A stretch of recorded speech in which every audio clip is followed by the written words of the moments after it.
आप सभी को जय भोलेनाथ, हर हर महादेव। तो आप सभी को सोमवार की ढेरों ढेरों शुभकामनाएं। अब से बच कुछ ही दिन बचे हैं शिवरात्रि के लिए, महाशिवरात्रि के लिए। हर महीने शिवरात्रि आती है, हर महीने बाबा का दिन आता है। हर मेरे लिए हर दिन सोमवार है। ठीक है। तो ये बहुत मेरे लिए बहुत मतलब एक ऑस्पिशियस, जैसे कि दिवाली होती है ना, तो कैसे खुशी होती है, तो जैसे सोमवार होता है, प्रदोष होता है, या महाशिवरात्रि होती है, महीने की शिवरात्रि होती है, तो मेरे लिए बहुत स्पेशल डे होता है। तो उस दिन ना मैं प्रयास करती हूँ कि बाबा के लिए, मतलब लिटरली ये होता है कि पहले मैं सोचती हूँ कि नहीं, मैं सीधा सीधा शिवालय जाऊंगी और बाबा का जो भी मेरे पास जो वस्तुएं हैं बाबा के श्रृंगार के लिए, मैं उतने में ही बाबा की सेवा करूंगी, श्रृंगार करूंगी। लेकिन पता नहीं मेरे कदम शायद वो कराना चाहते हो या उन्हें पसंद हो, ये हो सकता है। मैं ये बोल सकती हूँ कि उन्हें पसंद हो कि मैं उनका श्रृंगार करूँ, कि मैं उनकी सेवा करूँ, तो अपने आप बाबा करा लेते हैं। तो इसका तात्पर्य क्या है, इसकी बात क्या निकलती है? ये बात निकलती है कि जब आप दिन ब दिन जितना आप भक्ति में स्पिरिचुअल होंगे, स्पिरिचुअल होना मतलब ये नहीं है कि आपको पूजा पाठ ही करना है या आपको कुछ करना है, नहीं, कोई जरूरत नहीं है। आप मंदिर ना जाते हुए अपने मन के भीतर जाइए। मंदिर, मंदिर का अर्थ क्या है? मंदिर, मन के अंदर झांकिए कि आपको एग्जैक्टली क्या चाहिए, आपको जीवन में क्या करना है। ठीक है। तो जैसे आप, जो भी आपकी इच्छा है, जो भी आपका लक्ष्य है, वो सोचिए, उस पर विचार कीजिए, समय, खुद को समय दीजिए उस विचार को पनपने में। जैसे माँ के गर्भ में बच्चा पनपता है, तब जाके वो 3-4 महीने के बाद सबको बताती है कि वो एक्सपेक्ट कर रही है। वैसे ही हमारा कुछ भी विचार हम जब दिमाग में हम बोते हैं, जैसे जमीन में पेरते हैं, बोते हैं, तो वो कुछ तभी के तभी बाहर आता है क्या? नहीं, वो समय लेता है, वो समय लेता है, वो अपनी जगह बनाता है, वो बीज अपनी जगह बनाता है, अपनी समय देखता है, धूप छांव हीट वो सब कुछ सहता है, तब जाके बाहर वो छोटा सा पौधा बनकर आता है। तो ये जो मैं सेवा के बारे में पहले बता रही थी, तो ये क्या एक दिन में हुआ है क्या? नहीं, उसके लिए है बहुत समय दिया है, उसके लिए बहुत साल लगे हैं। शिवालय पहुंचने में बहुत साल लगे हैं, वहां तक जाने में बहुत साल लगे। बाबा की भक्ति बहुत सालों बाद मिली है। सब कहते हैं कि महादेव की भक्ति सबको नहीं मिलती, लेकिन कुछ चुनिंदा लोग होते हैं जिन्हें वो मिलती है। लेकिन उसके लिए दो चीजें जीवन में घटित होनी जरूरी है। एक तो आपके पुण्य इतने भयानक हो, मतलब इतने हद तक आपके पुण्य हो कि बाबा की आपको भक्ति मिलेगी, या आपके जीवन में इतना कठिन प्रसंग आया हो जो आपको बाबा की ओर ले गया हो। तो मेरे जीवन में दोनों ही घटना हुई है। शायद मेरे पुण्य भी उतने ही थे, या मेरे जीवन में सेम वो कंडीशन हुई थी कि जिस वजह से मैंने बाबा का दर पकड़ लिया। तो ये क्या जस्ट सडनली, मतलब मेरे मन में आज विचार आया कि मैं कल जाऊंगी और मैं बाबा का श्रृंगार करूंगी और कोई मुझे टोकेगा नहीं, ऐसा हुआ है क्या? नहीं, इसके लिए बहुत बड़ी परीक्षा ली है बाबा ने। वो देखते हैं, जैसे कि आप एक दिन शिवालय जाओगे, ठीक है, बाबा बोलते हैं, मतलब कोई भी बाबा, बाबा मतलब महादेव जी, वो सोचते होंगे कि आज आया है, पता नहीं कल आएगा कि नहीं। आपको नित्य निरंतरता दिखानी पड़ेगी, आपको आपका आलस छोड़कर, आपके दो काम छोड़कर, हर काम छोड़कर, मतलब घर के माता पिता ने जो आपको जिम्मेदारी दी है वो छोड़कर नहीं, अपने कुछ, अपने काम, आलस जो आपके लिए गलत है, वो चीजें वो चीजें छोड़कर आपको बाबा के दर पर जाना होगा, तब वो आपको कबूल करते हैं। बाबा तो सबको कबूल करते हैं। जो दुनिया में जिसे हमेशा ठुकराया गया हो, इस दुनिया के लोगों ने जिसे हमेशा ठुकराया है, जिसको हमेशा बहिष्कृत किया है, बाबा ने उसे अपनाया है। तो ऐसा नहीं है कि बाबा सहज मिलते। आज जैसे कि एक मैंने छोटा सा वीडियो बनाया है बाबा की सेवा के ऊपर, तो मैंने वहां पे ये कहा है कि बाबा की, मतलब क्या महादेव जी सबको मिल जाते हैं? नहीं, उसके लिए आपको तप करना पड़ेगा, उसके लिए आपको आपका समय देना पड़ेगा, उसके लिए आपको बहुत से काम छोड़कर उन तक पहुंचना पड़ेगा, तब जाकर बाबा आपको मिल सकते हैं। तो एक और दूसरी बात है कि बाबा अगर मिल गए, बाबा आपको मिल गए मतलब आपकी तपस्या से बाबा खुश हो गए, तो आपके अंदर की क्यूरियोसिटी जो है हमेशा के लिए वो खत्म हो जाएगी। तो कभी कभी लगता है कि मैं बोलती हूँ कि बाबा सेवा दे दो और ये तड़प रहने दो आपके मिलने की, आपकी तरफ आने की। अगर मिल जाएंगे, कोई भी चीज अगर हमें मिल गई तो वो हमारे लिए मिट्टी हो जाती है। ये सबने कहा है कि जो चीज आपको नहीं मिलती वो सोना होती है, और अगर जो मिल गया वो मिट्टी हो जाता है। लेकिन इसके लिए भाग्य होना बहुत जरूरी है, और it's all about destiny, fate. हमारा भाग्य बहुत जरूरी है हर चीज के लिए। हम कहते हैं कि 99% मेहनत और 1% भाग्य, ये बहुत गलत है। भाग्य होता है पूरा 99% और 1% ही मेहनत। बहुत से लोगों को अगर आप पूछेंगे ना कि आपके इस सफलता के पीछे का राज, तो वो सीधा आपको ये बताएंगे कि भाग्य। क्योंकि आप अगर देखोगे तो सबसे ज्यादा मेहनत मजदूर करता है, सबसे ज्यादा मजदूर करता है, फिजिकली करता है, मेंटली करता है, वो कितने प्रेशर में वो जो भी काम करता है। तो फिर सबसे ज्यादा उसको मिलना चाहिए, लेकिन सबसे ज्यादा कौन ले जाता है? कोई तो सिर्फ सिग्नेचर के ही करोड़ों रुपए लेता है। तो इट्स ऑल अबाउट भाग्य। भाग्य ही सब कुछ है मेरे नजर में। अब मुझे बाकी लोग क्या कहते हैं वो नहीं पता, लेकिन भाग्य ही सब कुछ है। तो हमने शुरू की थी बात सेवा से।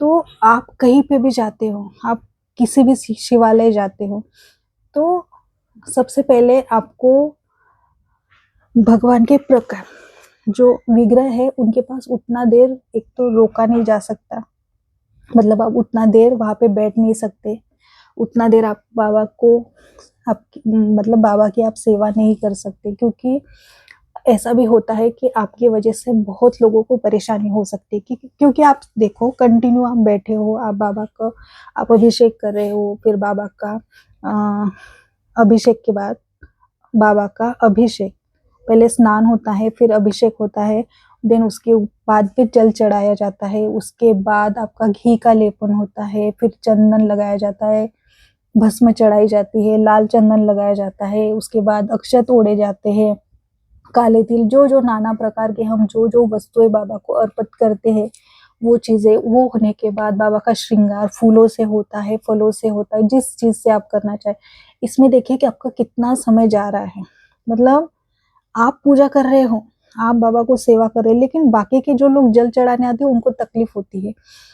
तो ये बात है कि ये बात फिजिकली बाबा हमें नहीं कहेंगे कि बेटा सबको पूजा करनी है, लेकिन पंडित होगा या कोई जो शिवालय के लोग होंगे वो आपको टोक सकते हैं। लेकिन अगर आप नित्य निरंतर बार बार किसी शिवालय में जाके अपनी सेवा देते हो, सेवा मतलब झाड़ू पोछा करते हो, आप अपना समझकर वहां पे सब कुछ काम करते हो, तो फिर आपको कोई नहीं रोकेगा टोकेगा। तो ये आपको सेवा देनी पड़ेगी, तब जाके आपका वहां पे एक अधिकार बनता है। तो ये सब होता है, तब जाके वो लोग आपको एक्सेप्ट करते हैं,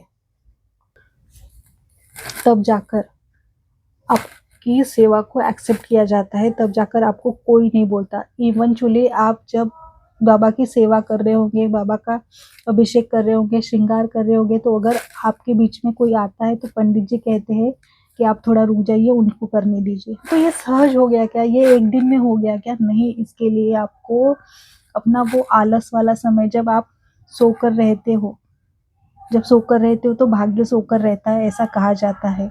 तो आपको आपकी नींद त्यागनी पड़ेगी।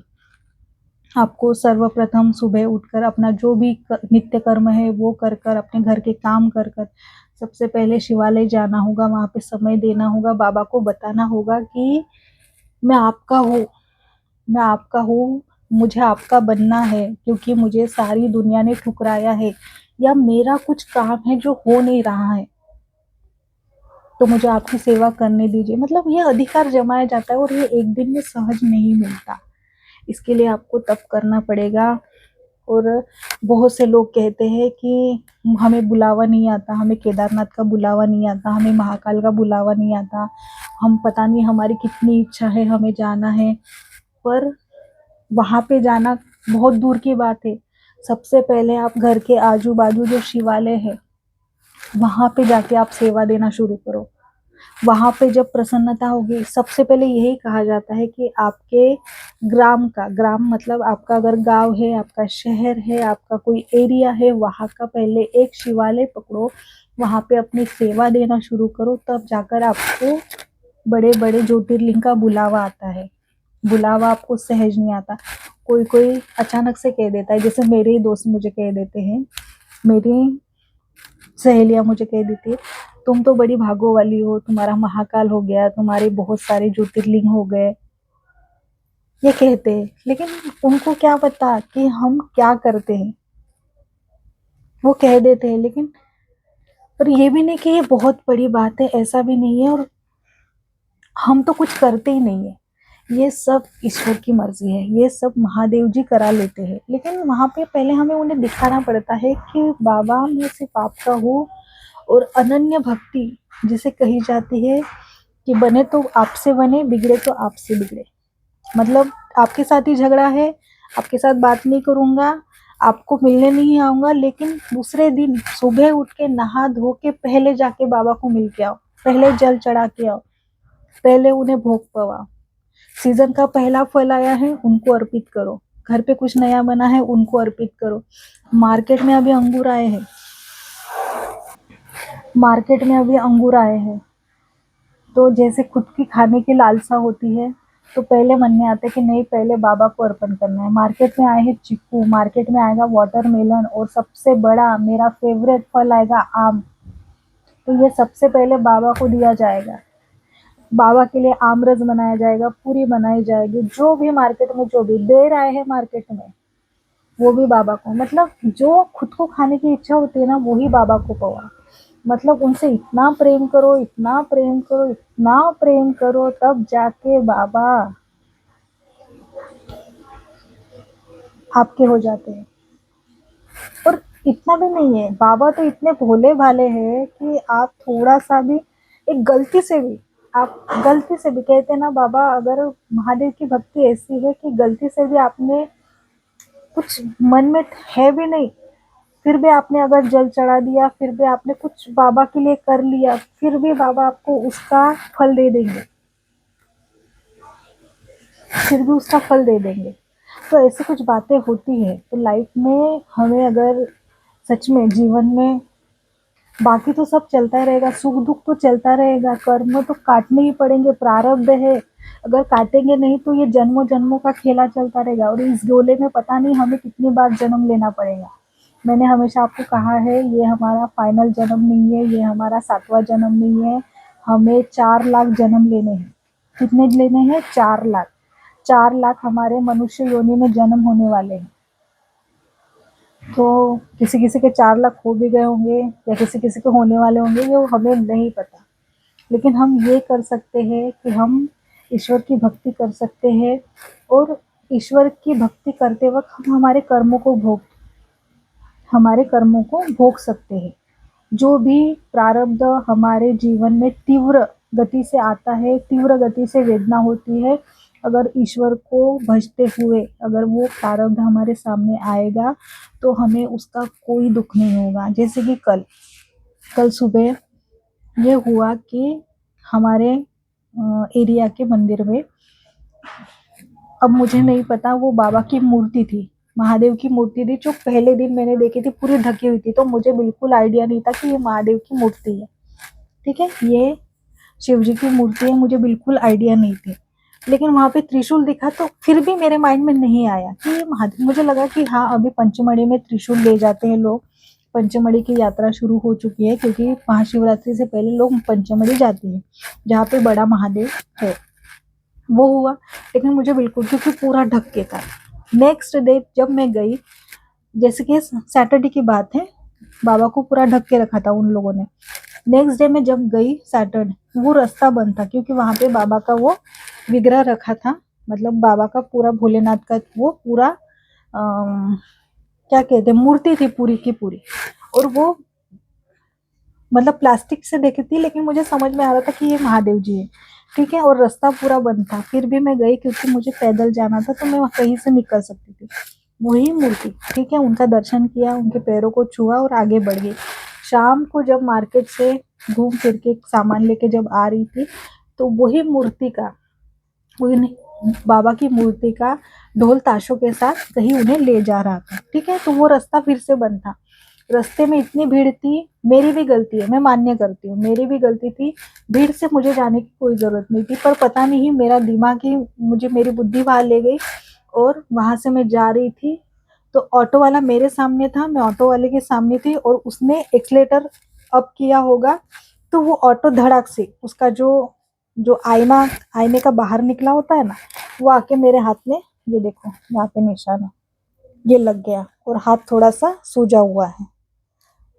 तो ये कल हादसा हुआ, ठीक है, ये हादसा हुआ, ये हाथ मेरा आज भी थोड़ा सा पेन हो रहा है।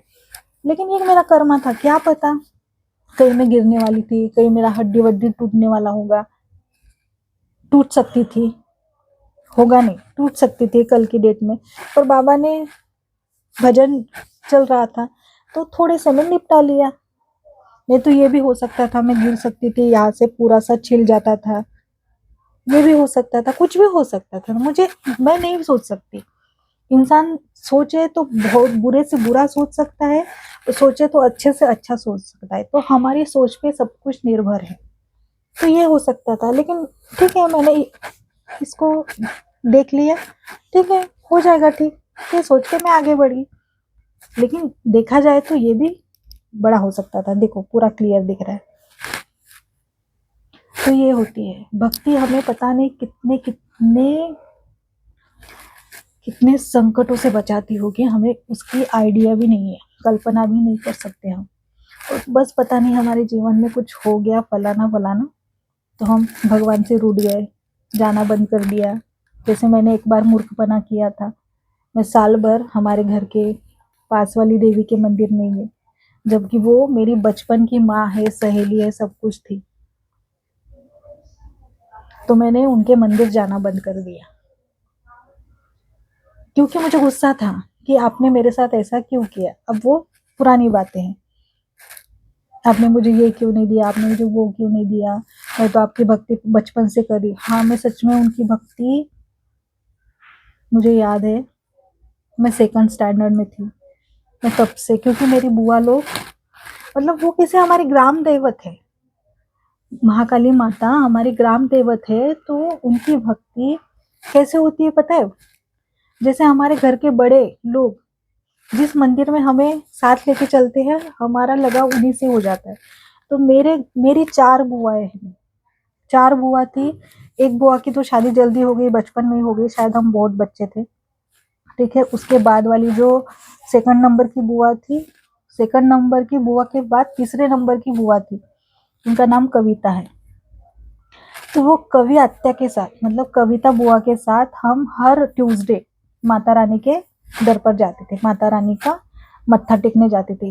ये हुआ, फिर बचपन में ये होता था कि हमारे, जैसे मेरी पढ़ाई तो मेरे पापा के मौसी के यहाँ हुई, तो मैं दूसरे गांव रहती थी, लेकिन वो गांव भी कुछ एक घंटे के दूरी पर ही था, लेकिन मेरा आना जाना हमारे गांव में बहुत कम होता था। तो जहाँ देखो, एक फिर टीनेज की लड़कियां होती है, तो पूरा जो वार्ड था ना, वार्ड मतलब मेरी बहन, मैं, और एक हमारे इस गांव में, मतलब हमारे एरिया में एक बड़ी दीदी रहती थी जिसका नाम वनीता है। तो वो दीदी सब सब लड़कियों को जमा करती थी और सबको लेके फिर हमको मंदिर जाती थी हर ट्यूसडे।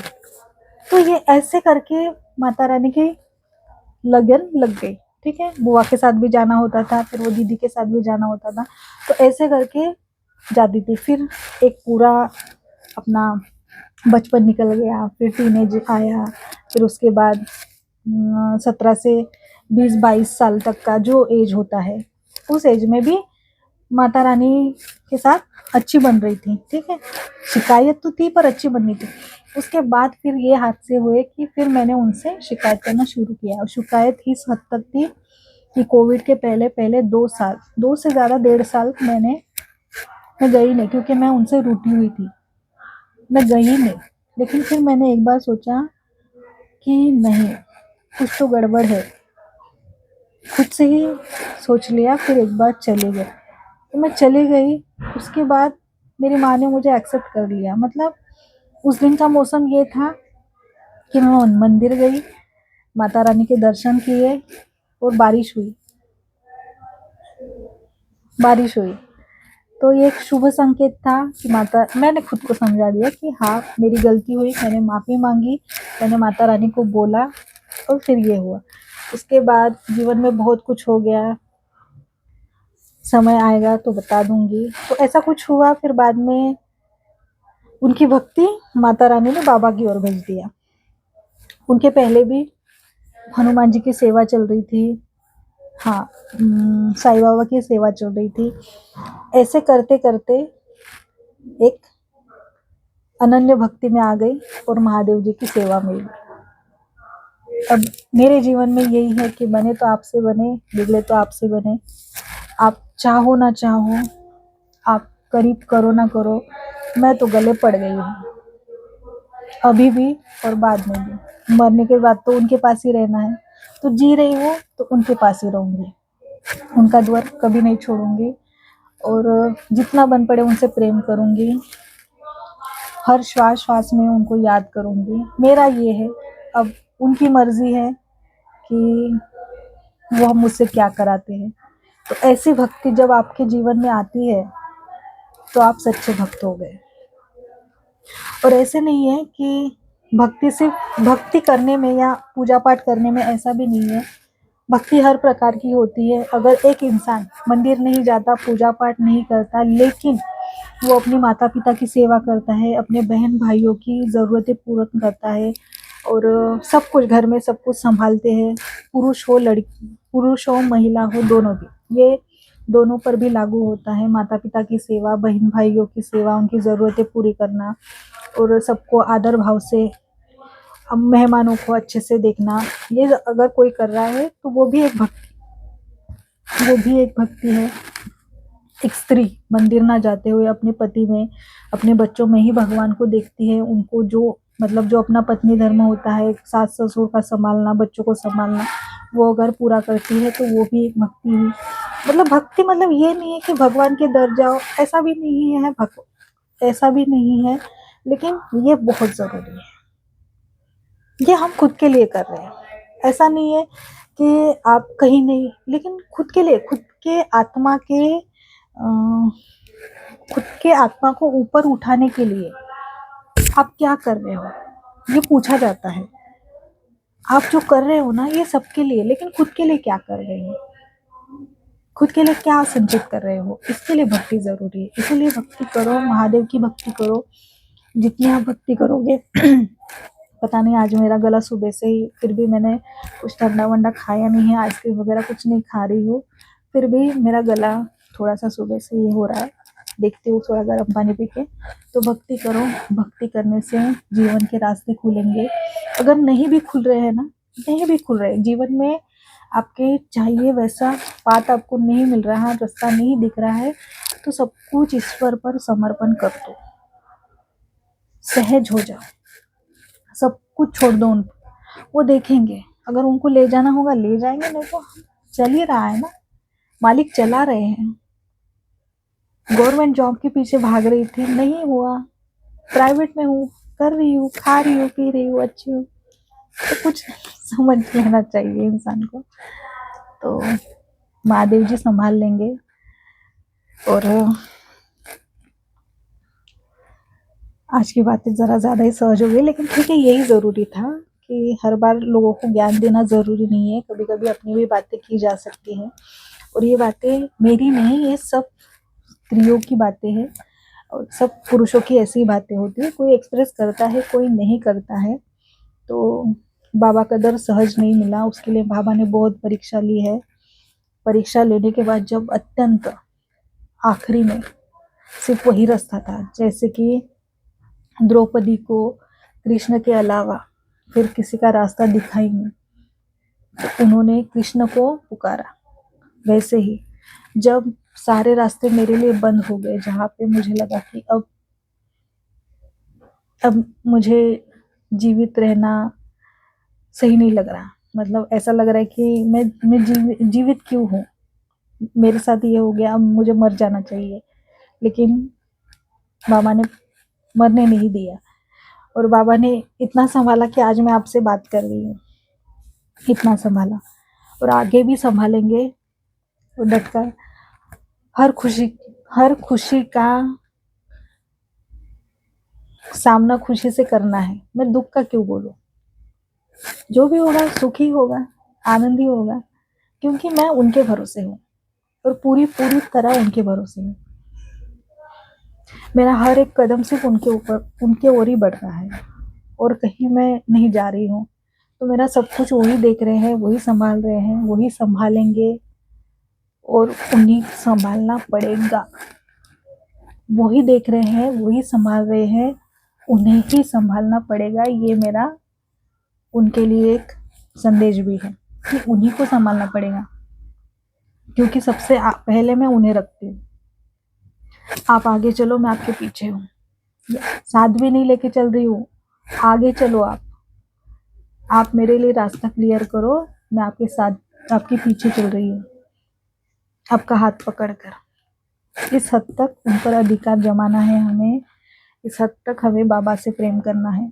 इसलिए भक्ति करो, भक्ति करने से ईश्वर पर अधिकार जम जाता है, और उनकी इच्छा, उन्हें देना है तो देंगे, तो उनकी इच्छा। ऐसा भाव रखना है हमें। तो जिस दिन ये आपका भाव बन जाएगा, आप पक्के उनके हो जाएंगे। ठीक है, तो अपना ध्यान रखिए, भक्ति कीजिए, नाम लीजिए, पूजा पाठ कीजिए, तीर्थ स्थान के दर्शन करने जाइए, क्योंकि अभी समय है, फिर एक समय बाद आपका इंटरेस्ट नहीं बनेगा कहीं मंदिर जाने का, कहीं नहीं जाने का, क्योंकि एक अवस्था के बाद इंसान को खुद के साथ ही रहना अच्छा लगता है। उसे लगता है कि मुझे कहीं जाने की ज़रूरत नहीं है, बस ठीक है। तो अभी समय है, जाइए, दर्शन कीजिए, और आपकी जो भी इच्छा है महादेव पूरी करें। आप सभी को धन्यवाद। जय भोलेनाथ।